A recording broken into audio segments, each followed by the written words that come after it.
வணக்கம் நண்பர்களே, முக்கியமான சில டாபிக்ஸை இந்த பதிவில் பார்க்க போகிறோம். பாகிஸ்தான் இந்தியாவை அட்டாக் பண்ணுறதுக்கு பல முயற்சிகளை மேற்கொண்டு இருக்கானுங்க, பல மிசைல்லாம் விட்டு இருக்கானுங்க. இந்தியாவுடைய டிஃபென்ஸ் சிஸ்டம் அதை தாக்கி அழிச்சிருது. இப்போ ஒட்டுமொத்த இந்தியர்களும் இந்தியாவுடைய டிஃபென்ஸ் சிஸ்டத்துக்கு தங்களுடைய பாராட்டுகளை தெரிவிச்சுருக்காங்க. அண்ணாமலை அவர்கள் பிரதமர் மோடி குறித்து சில மாதங்களுக்கு முன்பாக பேசியிருக்காரு.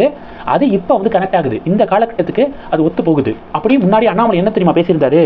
உலகத்தில் எந்த நாட்டில் எந்த விஷயம் பெஸ்ட்டாக இருக்கோ அந்த பெஸ்ட்டாக இருக்கக்கூடிய விஷயத்தை பிரைம் மினிஸ்டர் மோடி வாங்கி நம்ம நாட்டுக்கு பயன்படுத்திக்கிருக்காரு அப்படின்னு அண்ணாமலை பேசியிருக்காரு. உதாரணத்துக்கு இப்போது பாகிஸ்தான் சீனா ரெண்டு பேருமே ஒரே நேரத்தில் இந்தியாவை அட்டாக் பண்ண முன் வந்தாலும் நம்மளால் தடுக்கக்கூடிய அளவுக்கு மோடி யோசித்து தடுக்கணும் அப்படின்னு மோடி யோசித்து அதற்காக நம்மளுடைய டிஃபென்ஸ் சிஸ்டத்தை பலப்படுத்திக்கிருக்காரு அப்படின்னு அண்ணாமலை பேசியிருக்காரு. சில எக்ஸாம்பிளும் கொடுக்குறாரு. பிரான்ஸுக்கிட்ட ரஃபேல் போர் விமானங்களை மோடி வாங்குறாரு. அதுவும் 5th ஜெனரேஷன் ரஃபேல் விமானங்களை வாங்க முடிவெடுக்கப்பட்டிருக்கு. அடுத்து அமெரிக்காவுக்கு போயிருக்காரு பிரைம் மினிஸ்டர் மோடி. அமெரிக்கா கிட்ட F-35 விமானம் எங்களுக்கு வேணும் அப்படின்னு சொல்லிட்டு கேட்டு வாங்குறாரு.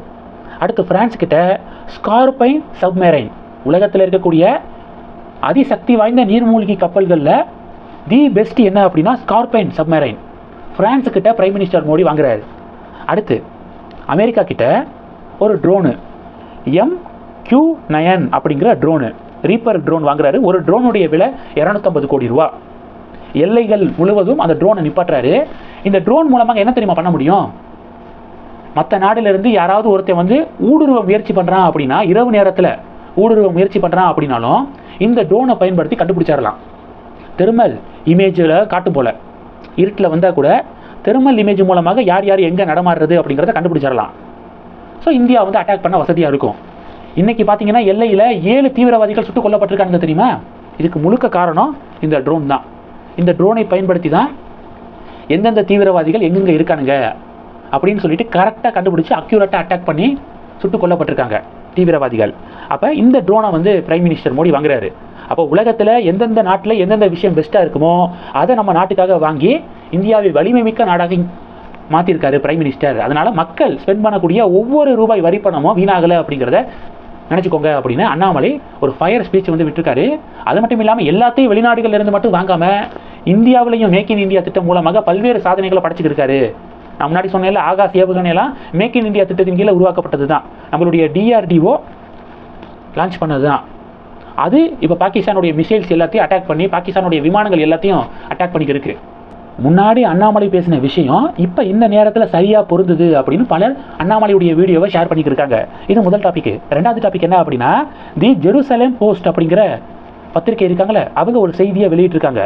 இந்தியாவுடைய பாதுகாப்பு படைகள் ஜீவிஸ் ஜேர்னலிஸ்ட்டை கொலை செய்த தீவிரவாதிகளை எலிமினேட் பண்ணியிருக்காங்க அப்படின்னு சொல்லிட்டு இந்த ஜெருசலேம் போஸ்ட் அப்படிங்கிற பத்திரிகை செய்தி வெளியிட்டிருக்காங்க. ஜேர்னலிஸ்ட் டேனியல் பேர்ல் அப்படிங்கிற ஜேர்னலிஸ்ட்டை தீவிரவாதிகள் துடிக்க கொலை பண்ணியிருக்கானுங்க.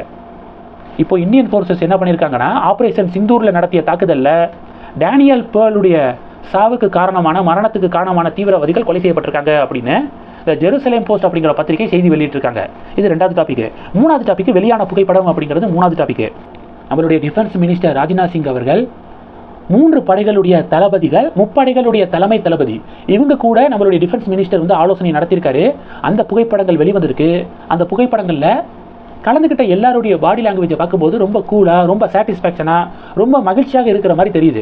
ஸோ இதை வச்சு பார்க்கும்போது பாகிஸ்தான் சைடுக்கு மரண அடி விழுந்திருக்கு அப்படிங்கிறது மட்டும் உறுதியாகுது. கடந்த 2 நாட்களில் நடந்த அட்டாக்ல பாகிஸ்தான் சைடு நிர்மூலமாயிருக்காங்க அப்படிங்கிறது கன்ஃபார்ம் ஆகுது. அதனால தான் பாகிஸ்தான் இப்போ ஓப்பனாக ஹெவி லாஸஸை நாங்கள் ஃபேஸ் பண்ணியிருக்கோம், அதனால் எங்களுக்கு மோர் லோன்ஸ் வேணும் அப்படின்னு சொல்லிட்டு இப்போ கெஞ்ச ஆரம்பிச்சிருக்கானுங்க. இது மூணாவது டாபிக். நாலாவது டாபிக், நம்மளுடைய DRDO உடைய ஹெட்டுக்கு மோடி அவர்கள் அழைப்பு விட்டுருக்காரு. மிக முக்கியமான ஆலோசனை நடக்க இருக்குது. இது நாலாவது டாபிக். அஞ்சாவது டாபிக் என்ன பார்க்க போகிறோம் அப்படின்னா, இந்தியாவுடைய Su-30 ஃப்ளைட்ஸ் இருக்குது பார்த்தீங்களா, இதை அட்டாக் பண்ணுறதுக்கு பாகிஸ்தான் என்ன பண்ணியிருக்கானுங்க அப்படின்னா, JF-17 அப்படிங்கிற விமானம் இருக்குல்ல, போர் விமானம் பாகிஸ்தானோடது, அதிலிருந்து சீன தயாரிப்பு மிசைலை லான்ச் பண்ணியிருக்கானுங்க. அந்த மிசைல் பேர் என்ன அப்படின்னா PL-15 BVR அப்படிங்கிற மிசைலு. அதை லான்ச் பண்ணியிருக்கானுங்க. ஆனால் அந்த மிசைல் என்ன தெரியுமா இருக்குது? நம்ம தீபாவளிக்கு பட்டாசு வைப்போம், பட்டாசு வைக்கும்போது பற்ற வச்சுருவோம், ஆனால் அது வெடிக்கவே வெடிக்காது, நமத்து போயிடும். அது மாதிரி நமத்து போயிருக்கு சீன தயாரிப்பு மிசைல் அப்படிங்கிற ஒரு அப்டேட் கிடச்சிருக்கு. டேமேஜே ஆகாமல் அதுவே கீழே விழுந்துருச்சான். மிசைல் லான்ச் பண்ணதுக்கப்புறம் அது ஆக்டிவேட்டே ஆகாமல் இந்திய பகுதிகளுக்குள்ளே போய் அப்படியே தொப்புன்னு விழுந்திருக்கே அப்படின்னு சொல்லிட்டு பாகிஸ்தான் இப்போ கதறிக்கு இருக்கானுங்க.